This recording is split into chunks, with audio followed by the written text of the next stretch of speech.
Hello and welcome to Talking Aussie Books, a weekly podcast bringing readers and writers of Australian fiction together.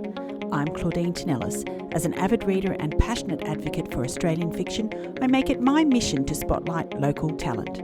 So if you're looking for your next read or simply want to learn more about the Australian literary scene, this podcast is for you. Grab yourself a cuppa, sit back and relax. As many of you already know, I'm one of the organisers of the upcoming Northern Beaches Readers Festival, an event which has been in the making for the last 3 years and the seed of which lived inside the head of our festival director, best-selling Australian author Sandy Docker, for a few years before she took steps to make it happen. With now less than 3 weeks until the festival begins, I thought this an opportune time to introduce the NBRF team to you all. So without further ado, joining me today is Sandy Docker herself, our fearless leader, visionary, and author of 4 best-selling women's fiction titles. Rosemary Putty, Vice President and fellow podcaster, whose brilliant podcast, The Book Podcast, helps spotlight Australian women writers. Rosemary's knowledge of the Northern Beaches area has been essential to helping us achieve our vision, along with much-needed sponsorship dollars. We have Cassie Hamer, our secretary and PR extraordinaire, Canva whiz, and a beloved author of 3 brilliant novels. Shelley Gardner of the Author Stalker blog fame, whose real name is Michelle Parsons, but known to us all simply as Shell. A brilliant writer and social butterfly, Shell has put her author stalking skills to great use in helping devise our author lineup and final program for the festival. And last but by no means least is our newest crew member, Anna Loader.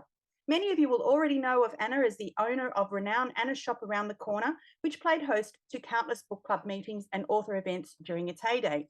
Anna is our volunteer coordinator and brings a wealth of experience to this very important role. Welcome, lovelies, and thank you for joining me on this super special episode of Talking Aussie Books today. Hey, Hi, Claudine. Thanks, Claudine. Hey. So, Now, I'd like to start with you, Sandy. Can you share with listeners the reasons why you wanted to start your own festival and what's different about the Northern Beaches Readers Festival? I think most authors will agree that before they are authors, they are readers.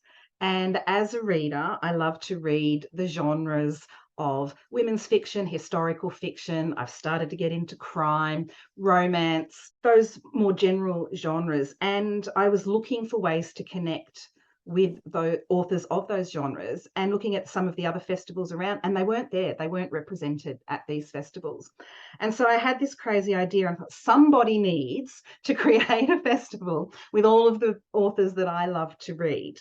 And of course, somebody needs is me, because nobody else is going to do it. And so I gathered a whole bunch of authors from these genres and sussed them out about whether they would be interested in a festival like this, and they were so enthusiastic, because what we love doing most of all as authors is connecting with our readers. And so creating an opportunity for that to happen was what the Northern Beaches Readers Festival is all about. Yeah, fantastic. So take us through how you took those first steps from idea to reality. Well, the first thing you need when you have such a crazy idea as, hey, let's start a literary festival, is to surround yourself with the best kind of people on your committee that you can. So I handpicked the lovely ladies that we have on our committee, one at a time, each bringing with them a skill that I knew we would need to pull this together. So that was the very first step, because you can't do this without a fantastic committee behind you. So I gathered just the right people for the committee for the festival, and then started reaching out to authors who are friends of mine in the first instance, and then using all of our combined networks, reaching out to other authors. And that's where we had to start. And then the technical side of it comes in after that, sourcing venues and money and all those sorts of things. Yeah, it's been a real ride, that's for sure. Cass, what made you decide you wanted to be part of this festival? I think Sandy brainwashed me and then told me that she would pay me in chocolate. I was trying to think about when she approached me, and honestly, I think I've excised it from my brain. It was so long ago. I'm sure she said it would be easy. In all seriousness, similar to Sandy, I love reading. Commercial fiction does not get good representation at literary festivals. I love Sandy. I love meeting you, Claude. It was just the whole package of knowing that I was going to get to work with some great women and deliver something that means so much to me. I mean, reading is just like breathing for me. It's something I have to do every day. So perfect opportunity to combine passions and get involved in something for the community. Yeah, fantastic. And Rose, what about you? What was the appeal of this festival and what's special about the Northern Beaches Readers Festival for you? The reason I got involved, well, I met Sandy actually at a literary lunch, and I think it was for Kate Forsyth, if I remember correctly, and it was at the Middle Harbour Yacht Club. And afterwards, we were just standing around chatting, and Sandy said, I've got this mad idea. And as soon as she said it, I went, oh, I'm in. That's it. I said, can I be part of it? Please, I'll stack chairs. I'll do anything. It's just, I just wanted to be part of it. I'm a voracious reader, like the rest of the team. And what is it special about Northern Beach? Well, the Northern Beaches area, for a start, is such a great area. It's very creative. There's a lot of authors that live on the Northern Beaches. And it was just such a wonderful opportunity for all of those things to come together, to coalesce. Yeah, absolutely. Now, Shell, you're a passionate reader and your blog has put you in contact with some incredible authors. What do you think makes a great festival? What brings people back time and time again? Look, I think it's having a variety of authors. And as we've all said before, there's been some brilliant festivals around, but quite often you'll go, oh, okay, which session am I going to go to? But being a lover of commercial fiction, our festival, honestly, I wish I actually wasn't working because I could actually go to each of the sessions, because there's all the authors I love. And I love how we've represented all genres, and a lot of genres that don't get acknowledged, like your romance and your women's fiction that aren't acknowledged as much. It's very inclusive, and we're really representing all genres and giving a voice to them.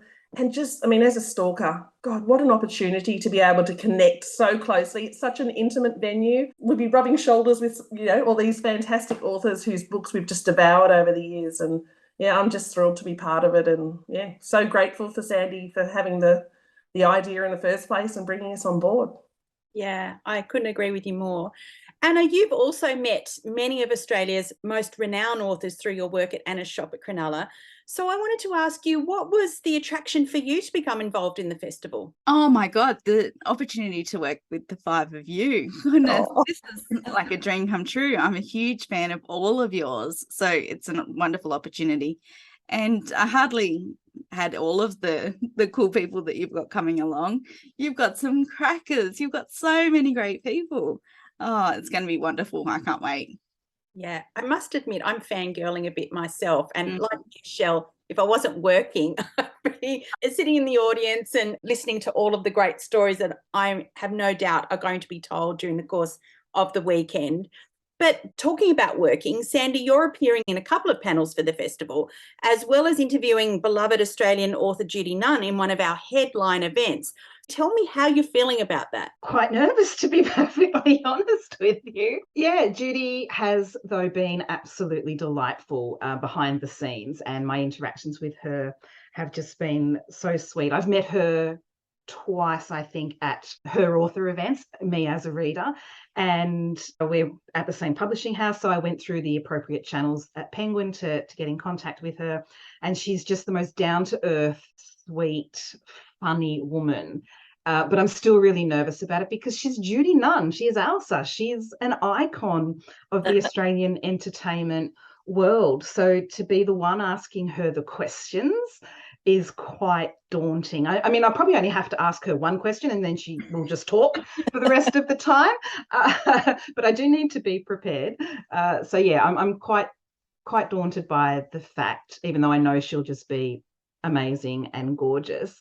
And yeah, coming back to what some of you were saying, the only problem with creating the festival that you want to go to as a reader, I am not actually going to be able to go to as a reader. So yeah, I probably didn't think that one through, but I'm really excited, and the panels I'm on are going to be fantastic. So I'm really looking forward to it. Yeah.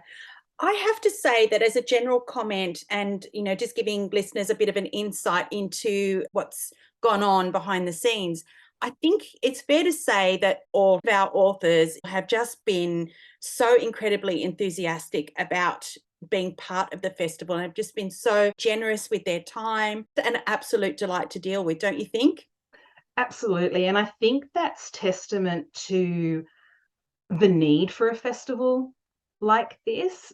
As I said at the beginning, as authors, we love connecting with our readers. And particularly over the last couple of years, there haven't been a lot of opportunities for anyone to connect with anyone else. And particularly the genres that we're looking at, those opportunities aren't as wide-ranging as some of the others. And the fact that they've been so enthusiastic to jump on board, I think proves that, you know, authors want this just as much as readers do. Yeah, I couldn't agree with you more. I was just reflecting on this a little bit earlier before we started recording, but as organisers, we've kind of been able to assemble our own lolly bag in many ways. And Rose, was this something that you were conscious of? Was it important to you that the lineup was something that would attract you as a festival goer? Well, absolutely it was, because as all of us do, we go to many literary festivals, and just to have the genre of fiction front and centre for the whole festival was just like a dream come true. Yeah. Cass, what's the best thing about being involved from your perspective? The friendships that I've made with the committee, also being part of something from the ground up. You don't often get those opportunities, but I really feel like we've been, you know, through the floods and the fire and the pandemic together and all hold hands and gotten through it. So it's pretty exciting to be present at the birth of something that you really want to become a fixture on the cultural landscape. Yeah, and it hasn't been an easy road. As we talked about before, you know, this was an idea that was conceived by Sandy quite some time ago, but in 2019, Sandy started taking steps to make it happen. But then, of course, COVID struck and, you know, we had to cancel not once, but twice, which kind of really did, I won't say dampen our enthusiasm, but it certainly did dent our enthusiasm in many ways. How did you feel about that, Shell, when we had to cancel? And did you think that it was all too hard back then? Well, it depends if you're talking cancellation 1 or cancellation 2. Cancellation 1 was obviously a big shock, but I think we were all so shocked about COVID at the time and whatnot. But then we rallied and it's like, okay, let's go for it the second time. And, you know, I think we were all a bit, oh, goodness, should we be doing this? Shouldn't we? No, look, I'm sure we're over the worst of it now. And I don't think any of us imagined that it would still be an issue today. But I think in a way it just allowed us to fine tune it a lot more. Obviously, it's changed in ways. It made it more state-based rather than opening it up to the country. But I just think, yeah, it's given us time to perfect it, that we have the best festival ever. And that's the thing that surprised me most, is the logistics behind a festival. I've been to heaps of festivals and I knew it would be a lot of work, but just seeing how much work it is. And I just think with the team itself, everyone brings their own strength to it. And I can't imagine doing it without you girls. Anna, is there anyone in the lineup that you don't know now and are super keen to meet? Judy Nunn. Yeah, Michael Robotham, Candice Fox, because I don't actually read any Candice Fox because her books are too scary for me. God, I love listening to her chats and her podcasts. So, yeah, I'm fangirling over everybody.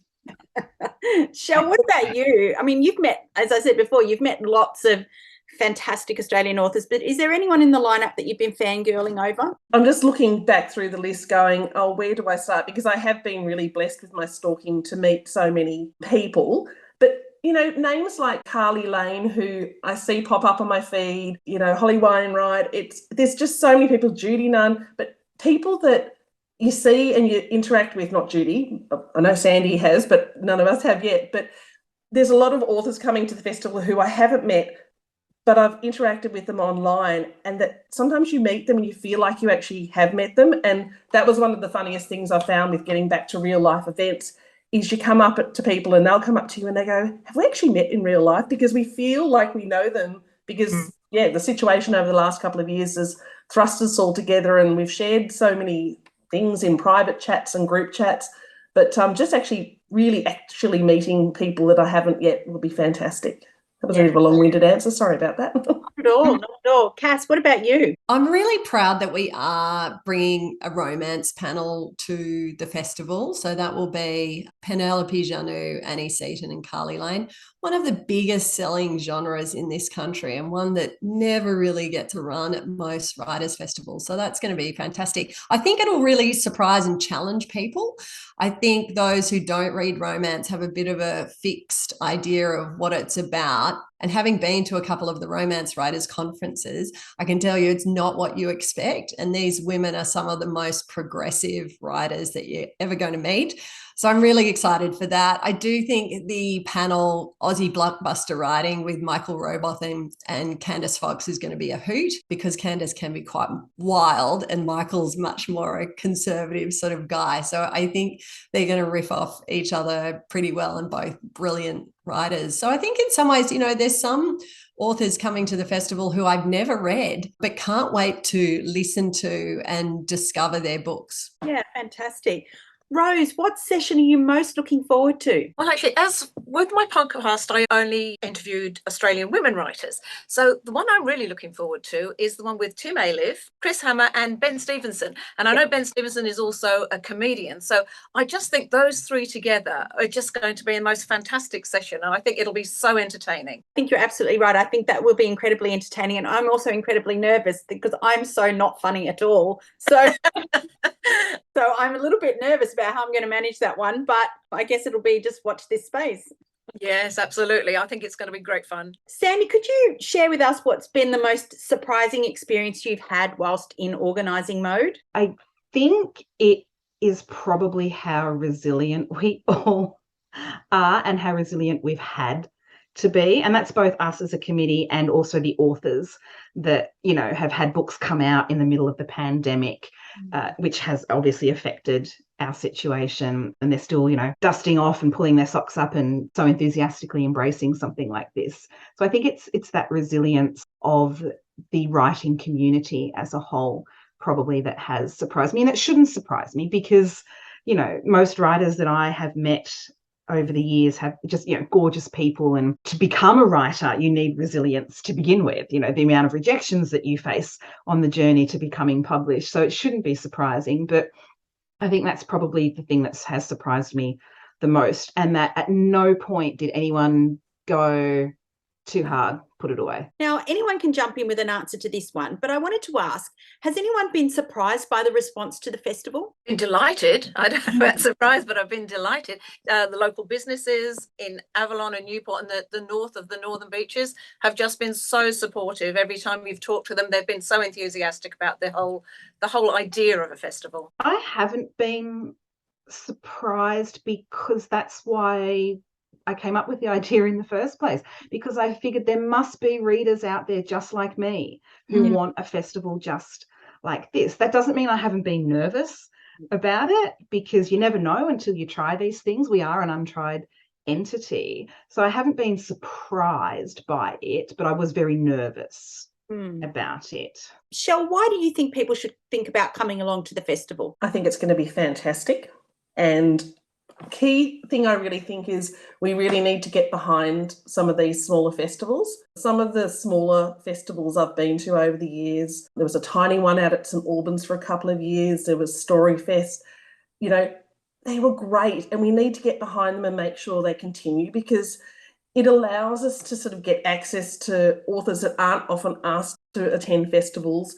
It gives us a really sort of a smaller, intimate space, as I've said before, where you're really going to get so up close and personal. And as a reader, the idea of being around other readers, I look forward to meeting, the people that are coming to our festival so that we can all fangirl together. And I just think it's really important to come along. But I just think the lineup is stellar. We've got so much variety, whether you're into your crime. I know Anna gets scared by crime. I love my crime.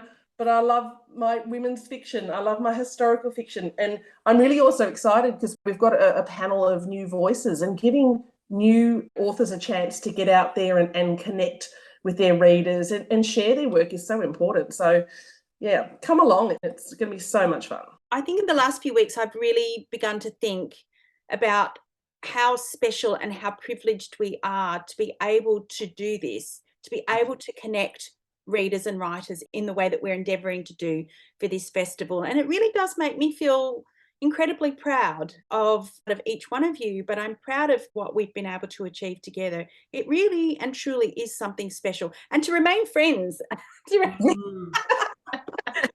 friends throughout this entire process, because I think it's fair to say that we don't always agree on everything, right? But I think we always have a really robust discussion. But I think at the end of the day, I think, Shell, you put it really well when you said, I think we've come up with the best version of the festival that we can possibly have at this point in time. Dare we chat about 2023? We haven't even got through 2022, but if all goes well, I wanted to ask you, Sandy, what are you hoping that we can do next year? Oh, look, I have some pretty extensive vision when it comes to the Northern Beaches Readers Festival. Obviously, the last couple of years has meant that we've had to change our approach slightly to our inaugural festival, and we've had to sort of maybe dream a little differently than what we were originally going to dream with. And one of those things is that you will note that all of the authors this year are from New South Wales and predominantly from Sydney, and that was born out of the necessity of, last year, were borders going to close? What would it mean to us if they did? So we've had to change our approach slightly. So moving forward, I'm hoping that we can expand that reach to bring in interstate authors to the festival. Probably a couple of years down the track from that, I'm envisaging us having a children's arm to the festival as well, which would include the local schools coming along. And for those of you who know the Avalon area and know where the festival is being held at the recreation centre there, or if you're coming along in a couple of weeks, you'll see there's this beautiful centre, quite newly built, which is where we're holding it. Next to it is a park, and next to that is another part of the centre. And, I would love to see us in a position where we take over that whole area and we have marquees in the park next to the recreation centre, and that we're just so big with so many wonderful Australian authors. And that's something we haven't mentioned yet today, that it's all Australian authors. Every single one of our authors is Australian.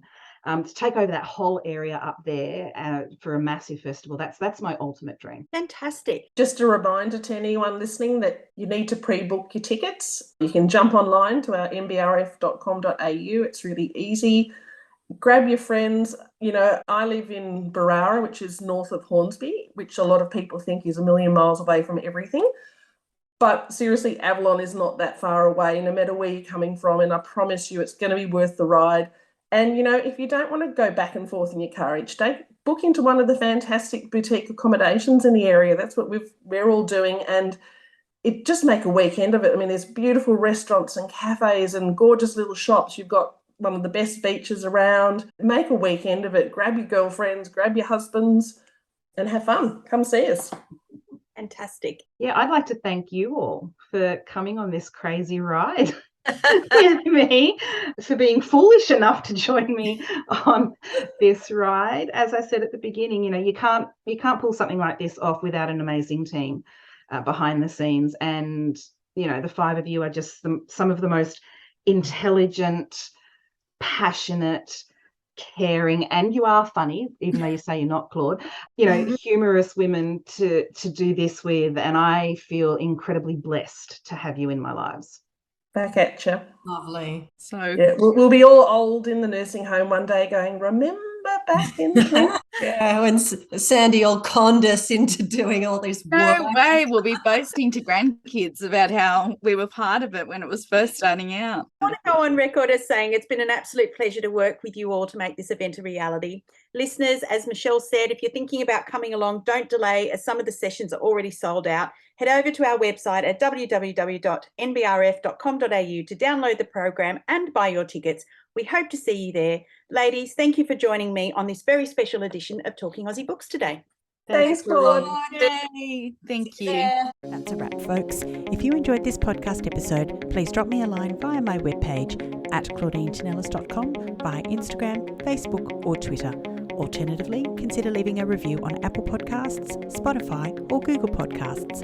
Until next time, happy reading.